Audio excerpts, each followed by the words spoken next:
বৰটুপ আৰু বৰটুপ হয়নে কোৱা হয় হয় ন হয় বৰটুপ এইটো অৰিজিনেল হয়নে হয় অৰিজিনেল হয় হয় বৰটুপ হয় 37 চনত এই জয়মতী ফিল্মখন যেতিয়া এডিটিং কৰিছিলে যিখিনি মেচিনে এডিটিং কৰিছিলে যিখিনি কেমেৰাই শ্বুটিং কৰিছিলে সেই বস্তুবিলাক ইয়াৰ পৰা লৈ পেলাই এইটো ফেক্টৰী আছিল তাৰ পৰা যেতিয়া জ্যোতিপ্ৰসাদ আগৰৱালা ককা ঢুকাই গ'ল তাৰপৰা বাবু আহিল এইফালে মই যদি গুগলত মাৰি দিওঁ আছাম ফাৰ্ষ্ট ফিল্ম ষ্টুডিঅ' এইফালে মোৰ তাত আছে আছাম ফাৰ্ষ্ট ফিল্ম ষ্টুডিঅ' মাৰি দিলে এইফালে Chittaban film studio' Bholaguri tea estate আৰু মই বৰ্তমান আছোঁ চিত্তবন ফিল্ম ষ্টুডিঅ' গছ নেদেখালৈকে যিমানখিনি মুকলি ঠাই দেখিছে ইয়াতে ইউনিভাৰ্চিটি হ'বলৈ গৈছে আৰু ইউনিভাৰ্চিটিখন হৈছে কনকলতা বৰুৱা নামত তেওঁলোকে নামাকৰণ কৰিছে এখন ইউনিভাৰ্চিটিখন বহাবৰ কাৰণে গোটেই জৰীপৰ কাম ইয়াতে মানে সম্পূৰ্ণ হৈ গৈছে বুলি কৈছে আৰু এইফালে মোৰ লগত আছে ভাইৰেল ককা তো আমাৰ চিনি পায় ভাইৰেল ককাক আৰু ককা ঘৰ ইয়াৰ পৰা ক'ব ভালনে প্ৰায় আধা কিলোমিটাৰ দূৰত ককা ঘৰ লৈ থকাৰ পৰা আধা কিলোমিটাৰ আমাৰ গৃহ আৰু ইফালে ককা ঘৰ মানে ঘৰ হয় আৰু এই গোটেইখিনি জেগা দেখিছে যে ইয়াতে মানে কি যিমানখিনি চাইডে মানুহ আছে ন এই গোটেইবিলাকক উঠাই দিব চাগে ন ককা এইখিনি ৰাইজক যেতিয়া আমাৰ এইখন কনকলতা ইউনিভাৰ্চিটি আহিব তেতিয়া এই ৰাইজক কি কৰিব এইপিনে ভিতৰ ফালে বেলেগত মাটি আছে চৰকাৰী মাটি তাতে চিফ্ট কৰি দিব কিন্তু ইয়াৰে মানুহখিনি উঠাই দিব এই ঠাইখিনিৰ কথা ইমানতে ক'লেই শেষ হৈ নাযায় এই ঠাইখিনি আপোনাৰ শ্বহীদ কনকলতা বৰুৱা ইউনিভাৰ্চিটি হোৱাৰ আগত এই ঠাইখিনি বুৰঞ্জী প্ৰসিদ্ধ এটা নাম আছে আৰু সেই নামটো হৈছে চিত্তবন ফিল্ম ষ্টুডিঅ' বুলি ক'লে হয়তো চাগে অসমত সকলোৱে জানে যদি মই গুগলত মাৰি দিওঁ চিত্তবন ফিল্ম ষ্টুডিঅ' ক'ত বুলি মানে কি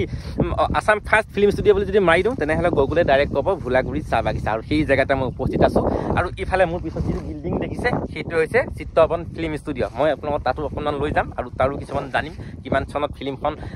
যদি জয়মতী ফিল্মখন ষ্টাৰ্ট কৰিছিলে আমাৰ ৰেকৰ্ডিং কৰিছিলে আৰু ক'ত ৰেকৰ্ডিং কৰিছিলে সকলোখিনি জেগা মই দেখাম আৰু কেতিয়া ফিল্মখন ৰিলিজ দিছিলে সকলোবিলাক দেখাই আছোঁ গুগলত মাৰি দিওঁ আছাম ফাৰ্ষ্ট ফিল্ম ষ্টুডিঅ' এইফালে মোৰ তাত আছে আছাম ফাৰ্ষ্ট ফিল্ম ষ্টুডিঅ' মাৰি দিলে এইফালে Chittaban film studio' Bholaguri tea estate আৰু মই বৰ্তমান আছোঁ চিত্তবন ফিল্ম ষ্টুডিঅ'ত আৰু ইয়াতে আমি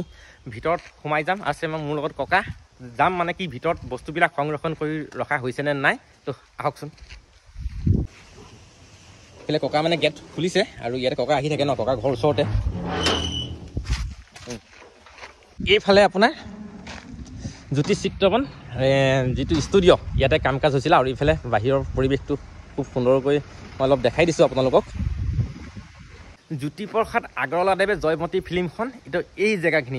জেগাখিনিৰ পৰাই তেওঁ শ্বুটিং কৰিছিলে আৰু শ্বুটিং কৰি মানে এই এৰিয়াটোতে শ্বুটিং কৰি পেলাই কি কৰিছিলে ইয়াত তেওঁ আছিলে ইয়াত ককা তেওঁ হেৰি আছিলে ন বাগানৰ মেনেজাৰ আছিলে জ্যোতিপ্ৰসাদ আগৰৱালাদেৱ তেওঁ এজনী বাগানৰ মেনেজাৰ আছিলে তেওঁ নিজেই ফিল্মখনৰ ডাইৰেক্টৰ আছিলে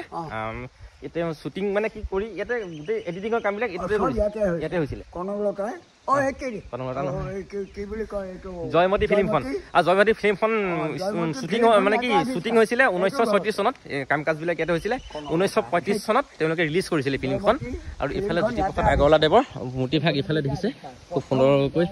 সংৰক্ষিত স্থানত ৰখা হৈছে আহক তো আমি এতিয়া ভিতৰত যাম সোমাই চিত্তবন ফিল্ম ষ্টুডিঅ'ৰ ভোলাগুৰি চাহ বাগিচা লেখা আছে আৰু ককা এইফালে চকীদাৰ নাই নেকি বাৰু চকীদাৰ ৰাতিহে থাকে এতিয়া দিনত মানে ঘৰলৈ গৈছে ৰাতি নাইট চকীদাৰ দিনত বৰকৈ চকীদাৰ নাথাকে এইটো আগত ফেক্টৰী আছিলে আগৰ মেচিন আছিলে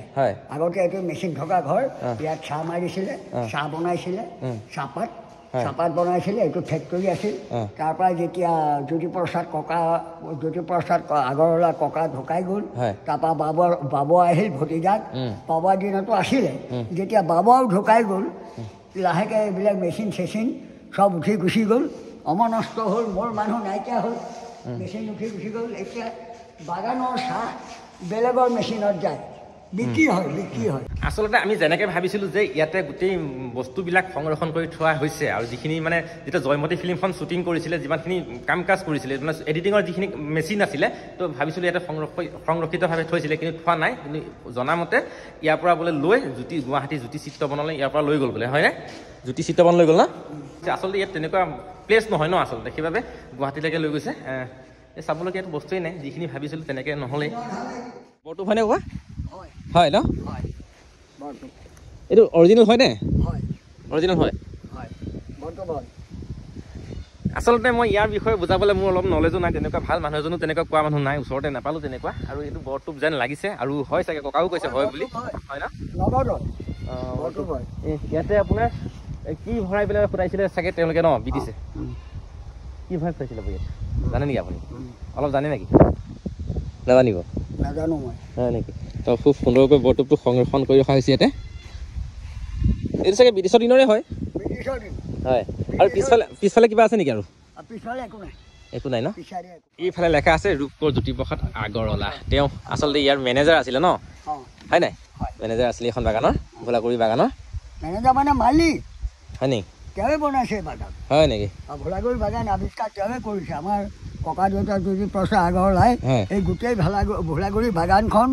তেওঁৱে আৱিষ্কাৰ কৰিছে আৰু এই ভোলা থানৰ নামত এই বাগান তেওঁ উদ্বোধন কৰিছে বাংলাটো এনে ক'ত আছিলে বাৰু বাংলাটো আগলৈ আছে আগলৈ আছে ন আগলৈ আছে এইটো অফিচ হয় হয় এইটো ইয়াত মেচিনো আছিলে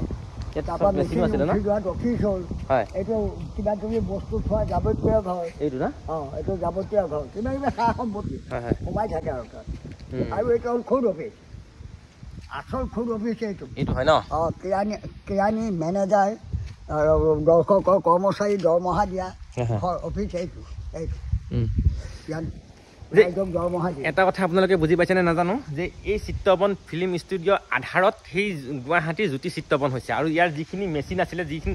মানে 1936 চনত এই জয়মতী ফিল্মখন যেতিয়া এডিটিং কৰিছিলে যিখিনি মেচিনে এডিটিং কৰিছিলে যিখিনি কেমেৰাই শ্বুটিং কৰিছিলে সেই বস্তুবিলাক ইয়াৰ পৰা লৈ পেলাই জ্যোতি চিত্ৰবনত ৰখা হৈছে সংৰক্ষণ কৰি ৰখা হৈছে কিন্তু ইয়াতে অৰিজিনেলটো এইটোৱে হয় কিন্তু ইয়াত এতিয়া বৰ্তমান একোৱেই নাই অকল বিল্ডিংটো আছে চাবলগীয়া বস্তু একোৱেই নাপালোঁ মই সেয়াই আৰু জ্যোতি চিত্ৰবন নামটোৱে হৈ আছে চিত্ৰবন ফিল্ম ষ্টুডিঅ' কিন্তু আচলটো জ্যোতি চিত্ৰবনে হৈ আছে